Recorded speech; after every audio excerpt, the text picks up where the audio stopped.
Episode 1 जन्मदिन का तोहफा। 23 साल का कुणाल एक टेलीकॉम कंपनी के कॉल सेंटर में काम करता है और पार्ट टाइम के लिए वो एक डिलीवरी बॉय का भी काम करता है। नोएडा सेक्टर 16 में रात के तकरीबन 9 बज रहे थे। कुणाल किसी एड्रेस को खोज रहा है। उसे कुछ पार्सल डिलीवर करने के बाद जल्द से जल्द घर पहुंचना है क्योंकि कल उसका 24वां बर्थडे है। वो ये पार्सल इसलिए जल्दी डिलीवर करना चाहता था क्योंकि इस डिलीवरी पर उसे अच्छा इंसेंटिव मिलने वाला था और इन पैसों से कुणाल अपनी बीवी को अच्छा सरप्राइज देना चाहता था।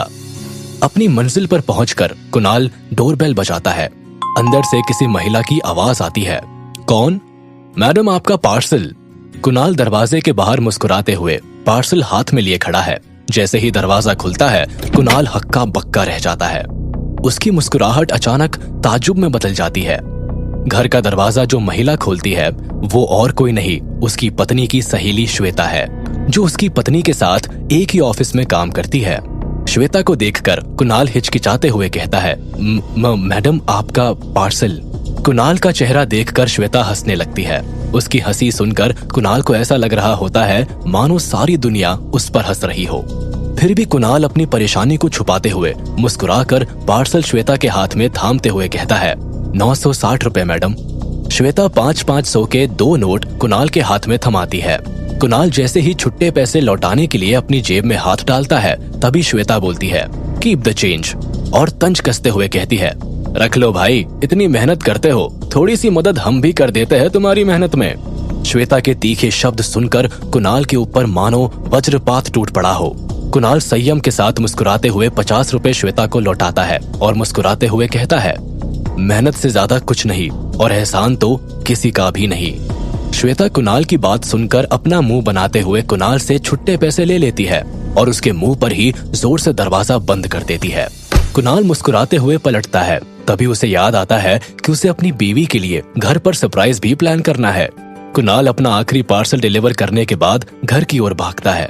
वो घर की तरफ इतनी तेजी से भाग रहा था मानो उसकी ट्रेन छूट रही हो। कुणाल के एक हाथ में लाल रंग का एक बड़ा सुंदर सा बॉक्स है और दूसरे हाथ में कुछ सजावट का सामान। कुणाल जब जब अपने हाथ में थामे उस लाल बॉक्स की तरफ देखता है उसके चेहरे पर मुस्कान आ जाती है। मुस्कान ऐसी कि जैसे मानो उसने कोई वर्ल्ड कप की ट्रॉफी मैच जीतने के बाद हाथों में उठा रखी हो। कुणाल आज बहुत उत्तेजित था। दिन भर मेहनत करने के बाद भी उसके चेहरे पर पता नहीं किस चीज की चमक थी जिसने उसकी दिन भर की थकावट को बिल्कुल मिटा दिया था। रोशनी में डूबे शहर की बड़ी बड़ी बिल्डिंगों के बीच एक छोटा सा अपार्टमेंट है, शांति निकेतन। कुणाल इसी अपार्टमेंट की दूसरी मंजिल पर अपनी पत्नी अंजलि के साथ किराए से रहता है। कुणाल अपार्टमेंट पर पहुंचता है और दूसरी मंजिल की तरफ इतनी फुर्ती से सीढ़ियां चढ़ता है जैसे पलक झपकते ही उसका घर आ गया हो। कुणाल घर पहुंचकर जल्दी से घर को सजाता है और इंतजार करने लगता है अपनी पत्नी अंजलि के आने का। अंजलि, जो कि एक 22 साल की एक सुंदर लड़की है, वो एक मल्टीनेशनल कंपनी में जूनियर मैनेजर की पोस्ट पर काम करती है। अंजलि के सपने बहुत बड़े हैं। उसे जिंदगी में सब कुछ हाई क्लास चाहिए। उसने हमेशा सपना देखा है कि वो राजकुमारी की तरह जिए, बिना संकोच किए अपनी जिंदगी अपनी शर्तों पर जिए। कुणाल बड़ी ही बेसब्री से अंजलि की राह ताक रहा होता है। उसने अपने छोटे से घर को बड़ी शिद्दत से अपनी बीवी को सरप्राइज देने के लिए सजाया था। तभी अचानक डोरबेल बजती है। कुणाल डोरबेल की आवाज सुनकर खुश हो जाता है। वो मेज पर रखा सुंदर सा लाल रंग का वो बॉक्स उठाकर दरवाजे की ओर बढ़ता है। जैसे ही वो दरवाजा खोलता है अंजलि वहाँ खड़ी नजर आती है। अंजलि को देखकर कुणाल की आंखों में एक अलग सी चमक आ जाती है और वो पूरे हर्ष के साथ अंजलि को कहता है, बेबी सरप्राइज। कुणाल वो लाल रंग का सरप्राइज बॉक्स अंजलि के हाथों में थामने ही वाला होता है कि तभी अंजलि उसे इग्नोर करते हुए बाथरूम के अंदर चली जाती है। वो कुणाल को ऐसे इग्नोर करती है जैसे वो उसे जानती ही ना हो। अंजलि के ऐसे हाव भाव देखकर कुणाल काफी मायूस हो जाता है। जो उसके चेहरे पर मुस्कुराहट थी वो अचानक कहीं खो जाती है।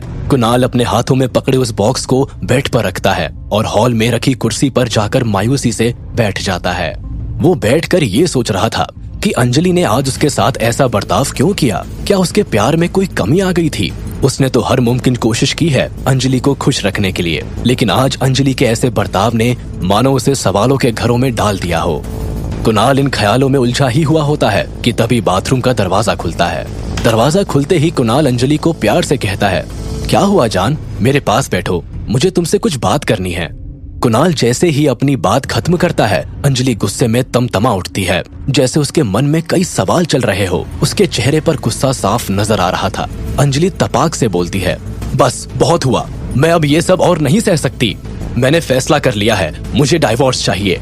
अंजलि की ये बात सुनते ही कुणाल के पांव तले से मानो जमीन खिसक जाती है। वो कुछ समझ नहीं पा रहा था। तब तक अंजलि फिर से कहती है, मुझसे तुम्हारा ये मुरझाया हुआ चेहरा रोज रोज नहीं देखा जाता। तुम्हें इस डिलीवरी बॉय की ड्रेस में नहीं देख सकती मैं।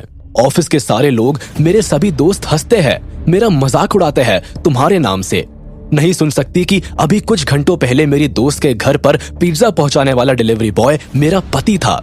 वो सामने टेबल पर पेपर्स पड़े हैं, उन पर साइन कर दो। कल ही हम सिविल कोर्ट जाकर अलग हो जाते हैं। मैंने अपने वकील से बात भी कर ली है। कुणाल चुपचाप अपनी पत्नी का मुंह देख रहा होता है, फिर उस ओर बढ़ता है जहां टेबल पर डिवोर्स पेपर्स पड़े हैं। कुणाल जेब से सिगरेट निकालकर जलाता है, एक कश लेता है और दूसरे हाथ से टेबल पर पड़े पेपर्स को उठाता है। पेपर्स को देखते ही कुणाल के होश उड़ जाते हैं। उसके शरीर में एक अजीब सा दर्द उठता है, जैसे एक साथ कई सारी सुइयां उसके शरीर में चुभा दी गई हो। आज कुणाल अंजलि के सामने अपनी जिंदगी का सबसे बड़ा राज खोलने वाला था। उस लाल डिब्बे में और कुछ नहीं बल्कि उसकी जिंदगी का सच था, लेकिन किस्मत को कुछ और ही मंजूर था। कुणाल बेबसी में अंजलि की तरफ बढ़ता है। वो अपनी जली हुई सिगरेट को अपने हाथ में ही मसल कर बुझा देता है। कुणाल कुछ बोल पाता उससे पहले अंजलि बेडरूम में चली जाती है और पटक कर दरवाजा बंद कर देती है। बेडरूम के दरवाजे के पास दीवार पर कुणाल और अंजलि की शादी की तस्वीरें टंगी थी, जो 1 साल पहले हुई थी। कुणाल दीवार पर टंगी उन तस्वीरों की तरफ देखता है और अपने दांतों को गुस्से में कटकटा रहा होता है। अपने हाथों की मुट्ठी कसकर भींचे हुए सामने टंगी हुई तस्वीर को देखता है, जिस पर धूल जम चुकी थी। वो कहते हैं ना कि टूटे हुए रिश्तों की यादों पर अक्सर धूल जम जाया करती है, जिससे रिश्ते धुंधले नजर आते हैं। तभी अचानक से दरवाजा खुलता है। अंजलि को देखकर कुणाल मन में सोच रहा होता है, शायद अब अंजलि का गुस्सा शांत हो गया हो। वो प्यार से अंजलि से कहता है, अगर मैं मेहनत कर भी रहा हूँ तो किसके लिए? तुम्हारे ही लिए ना जान। मानता हूँ देर लगेगी हमारे सपनों को पूरा होने में, लेकिन बहुत जल्द ही हम अपने सपनों की दुनिया को हकीकत में बदल देंगे। अंजलि गुस्से में कहती है, मैं अपनी सारी जिंदगी इंतजार में नहीं बिता सकती कुणाल। मैं अपनी सारी जिंदगी इस छोटे से घर में नहीं काट सकती। रोज ऑफिस खत्म करके घर आकर तुम्हारे लिए खाना नहीं बना सकती। मेरा भी मन करता है महंगे कपड़े खरीदूं, ब्रांडेड पर्स खरीदूं और एक लग्जरी कार जिसे देखकर मेरी सहेलियां जले मुझसे। कार का जिक्र करते ही अंजलि की आंखों में एक अलग ही चमक आ जाती है, जैसे कल ही उसका ये सपना सच हो रहा हो। वो अपने सपने से बाहर निकलती है और कुणाल पर तंज कसते हुए कहती है, और मेरे ये सारे सपने तुम्हारे गधे की तरह काम करने से तो पूरे नहीं होंगे ना। प्यार ने मुझे अंधा बना दिया था, लेकिन समय के साथ मेरी आंखें खुल गई है। इतना कहकर अंजलि बेड पर पड़े उस लाल बॉक्स को कमरे के बाहर फेंक देती है और कहती है, मुझे बदबू आती है तुम में से और तुम्हारे दिए गए हर एक तोहफों में से। अंजलि ये कहकर फिर से बेडरूम का दरवाजा बंद कर देती है। कुणाल अपनी बेबसी को संभालते हुए होठों पर एक हल्की सी तीखी मुस्कुराहट लिए बॉक्स को उठाता है और अंजलि को कमरे के बाहर से ही कहता है, तुम देखना नहीं चाहोगी इस गिफ्ट बॉक्स के अंदर क्या है? तुम्हारी सारी शिकायत और गुस्सा दोनों इसे देखकर खत्म हो जाएंगे। अंजलि, कल मैं तुम्हारे सारे ख्वाब पूरे कर दूंगा। बस एक बार ये तोहफा खोलकर देख तो लो। कुणाल की बात सुनकर अंजलि कमरे के अंदर से ही बड़े ही जोर से गरजती हुई आवाज में कहती है, मुझे नफरत है तुमसे और तुम्हारे इस झूठ से। मुझे तुम्हारा कोई तोहफा नहीं चाहिए और ना ही तुम। चले जाओ मेरी जिंदगी से। कुणाल अंजलि की बात सुनकर वापस सोफे पर सर झुकाकर बैठ जाता है। वो सोच रहा होता है कि इतनी जल्दी ये सब कैसे बदल रहा है। आखिर क्यों उसे एक भी मौका नहीं दिया गया? तभी कुणाल वो बॉक्स खोलता है। बॉक्स के अंदर एक सुंदर से रेड वेलवेट में ढका हुआ एक गोल्ड प्लैटिनम कार्ड निकलता है। देखने में किसी एटीएम कार्ड सा लग रहा था, जिस पर लिखा होता है, welcome to senior Taneja group. जो कार्ड वो बॉक्स में था वो तनेजा फैमिली का रॉयल पास है। कुणाल तनेजा फैमिली, जो कि दुनिया की सबसे अमीर फैमिलीज में से एक है, कुणाल उसी तनेजा फैमिली का वारिस है। फैमिली के नियम अनुसार 24 साल की उम्र तक परिवार के सदस्यों को अपनी पहचान छुपाकर खुद के बलबूते पर ही जीवन का गुजारा करना पड़ता है। अगर कोई ऐसा करने में नाकामयाब होता है तो उसे परिवार और जायदाद से बेदखल कर दिया जाता है। कुणाल ने परिवार की ये परीक्षा सफलता से पास कर ली थी और इसीलिए वो सीनियर तनेजा ग्रुप में अपग्रेड हो गया था, जिसका मतलब अब उसे अपने हिस्से की सारी दौलत और जायदाद मिल जाएगी और कंपनी में हिस्सेदारी भी। तभी एक बीप की आवाज सुनाई देती है। कुणाल बॉक्स में से एक फोन निकालता है जो देखने में किसी मॉडिफाई फोन की तरह नजर आ रहा था। उस फोन पर तनेजा ग्रुप का लोगो नजर आ रहा है। देखने में मालूम हो रहा होता है कि ये फोन तनेजा फैमिली के सीक्रेट कम्युनिकेशन के लिए इस्तेमाल किया जाता है। कुणाल जैसे ही फोन ऑन करता है तभी फोन से एक लेजर की किरण निकलती है और कुणाल की आंखों को स्कैन करती है। आंखें स्कैन होते ही फोन की स्क्रीन पर लिखा नजर आता है, user identified, happy birthday Kunal. और स्क्रीन पर कुछ पटाखे फूटते नजर आते हैं, जिसे देखकर कुणाल सोच रहा होता है कि मेरा किस बात का हैप्पी बर्थडे। तभी दूसरा नोटिफिकेशन आता है, congratulations mister senior Taneja, your current Swiss bank account, your balance is 300 crore rupees. Kunal को अपना बैलेंस देखकर आश्चर्य होता है। जो इंसान 100 रुपए कमाने के लिए रात भर लोगों को खाना डिलीवर कर रहा था, आज उसके अकाउंट में इतना पैसा। तभी फैमिली ग्रुप में नोटिफिकेशंस आने शुरू हो जाते हैं। सभी लोग कुणाल को उसके 24वें जन्मदिन की बधाई दे रहे हैं, जिनमें से आधे से ज्यादा को तो वो जानता भी नहीं था। तभी एक और मैसेज आता है, हैप्पी बर्थडे बिग ब्रदर। ये मैसेज कुणाल की बहन रितु का था। वो मैसेज में लिखती है, कल मैं आ रही हूँ आपसे मिलने, साथ में मिलकर आपका जन्मदिन मनाते हैं, साथ ही साथ भाभी से भी मिल लूंगी, उनके लिए कुछ गिफ्ट्स भी लिए हैं मैंने। कुणाल मैसेज पर जवाब देते हुए लिखता है, कोई जरूरत नहीं है गिफ्ट्स की रितु, हम लोग कल तलाक ले रहे हैं। तुम्हारी भाभी को लगता है कि मैं एक निठल्ला इंसान हूँ जिसके पास उसकी शरीर की बदबू के अलावा और कुछ भी नहीं है।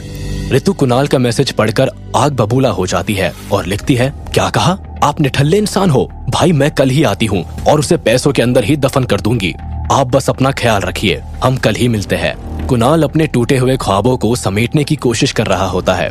कुछ देर पहले ही अंजलि ने कुणाल के दिल के आईने को तलाक नाम के पत्थर से चूर चूर कर दिया था। कुणाल मन ही मन सोच रहा है जैसे शायद ये सब सपना हो। कुणाल अब भी सच्चाई को कबूल नहीं कर पा रहा था। वो सारी रात अपने ख्यालों में जागता रहा। सुबह होती है, अंजलि तैयार होकर कमरे से बाहर निकलती है। उसके हाथों में एक बड़ा सा बैग है। कुणाल अब भी उसी चेयर पर बैठा है। कुणाल को देखते ही अंजलि कहती है, मैं रजिस्ट्रार ऑफिस पहुंच रही हूँ, तुम भी वहीं आ जाना। अंजलि की ये बात सुनकर कुणाल की थोड़ी बहुत उम्मीद भी खत्म हो जाती है। चुपचाप कुणाल उसी हाल में अंजलि के साथ ही निकल पड़ता है। जैसे ही वो बाहर निकलता है तो देखता है कि अंजलि कैब में बैठ चुकी है। कुणाल हाथ देकर कैब को रोकने की कोशिश करता है। अंजलि कुणाल को गाड़ी के पीछे भागता हुआ देखती है, लेकिन फिर भी गाड़ी नहीं रुकवाती। कुणाल अंजलि की गाड़ी का पीछा करते हुए एक बार रोड पर गिर भी जाता है। आज से पहले कुणाल ने अपने आप को इतना बेबस कभी नहीं महसूस किया था। वो उठ खड़ा होता है और फिर टैक्सी लेकर फैमिली कोर्ट पहुंचता है। कोर्ट के अंदर अंजलि पहले से ही जज के सामने बैठी हुई है। अंजलि ने तलाक के सारे पेपर्स जज को सबमिट कर दिए हैं। कुणाल कोर्ट रूम के अंदर आता है और अंजलि को इतने प्यार से देखता है मानो उन दोनों के सारे हसीन पल उसकी आंखों के सामने से एक एक कर गुजर रहे हो। लेकिन उसका ये सपना अचानक कोर्ट के एक बाबू की आवाज से टूटता है, जो उसे जज के पास जाने के लिए कहता है। कुणाल अपनी जेब से अपना फैमिली का सीनियर गोल्डन पास निकालता है और उसे अपने हाथ में दबाकर जज की तरफ बढ़ता है। कुणाल का जज की तरफ बढ़ाया हर एक कदम आज उसे एक कठोर फैसले की ओर ले जा रहा था।